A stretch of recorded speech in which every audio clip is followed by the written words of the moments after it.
many in the community may not see what we are seeing, yet we cannot unsee what we are seeing. So someone who's lying on their belly, breathing on a ventilator with a feeding tube, fighting for their lives, for me, those are potentially preventable deaths. And how do we maximize that prevention is some of the message that I'm hoping to share. So on a typical day, we see our patients in the morning. We connect on these interprofessional team huddles where we connect with infectious disease specialists, our pharmacists, our nursing colleagues to really come around the care for the patient who is really somewhat isolated in this environment, especially during the holiday environment. We're currently at over 90 patients in our hospital currently.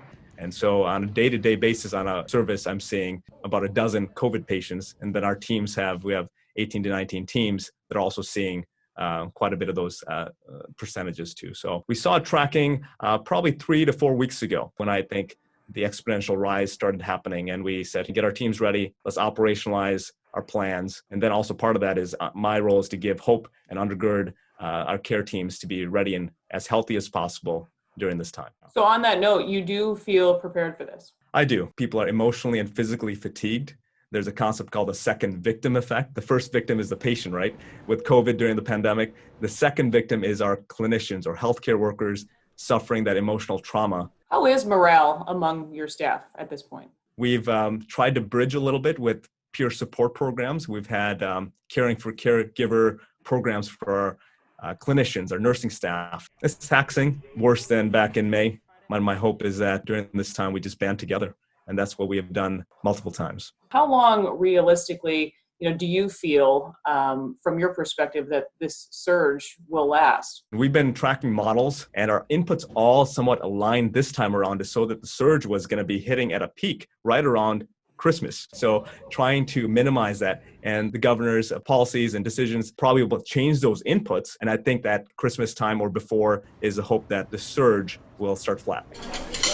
The good news is that regions that have temporarily closed bars, restaurants, and limited gatherings have worked. In a matter of 2 weeks even. Just happened in France. It happened in Arizona this summer. Places that reopened too quickly, the cases rebounded. Is there a bit of a silver lining, compared to how it was this spring? Are you actually seeing more patients surviving now that perhaps wouldn't have months ago? You get your bag of PPE and you kind of just start into it. We are at a better place with our personal protective equipment. That's a positive. We have better protocols in place, workflows in place.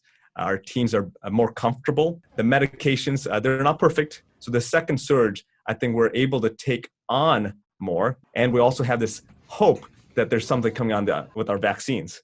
And so we see that light at the end of the tunnel and hoping to get through this all together. And Doctor, really what strikes me about this conversation is you do seem optimistic about the future. I am. I try to keep hope, and a lot of that is from our teams here and the hope of the vaccine around the corner.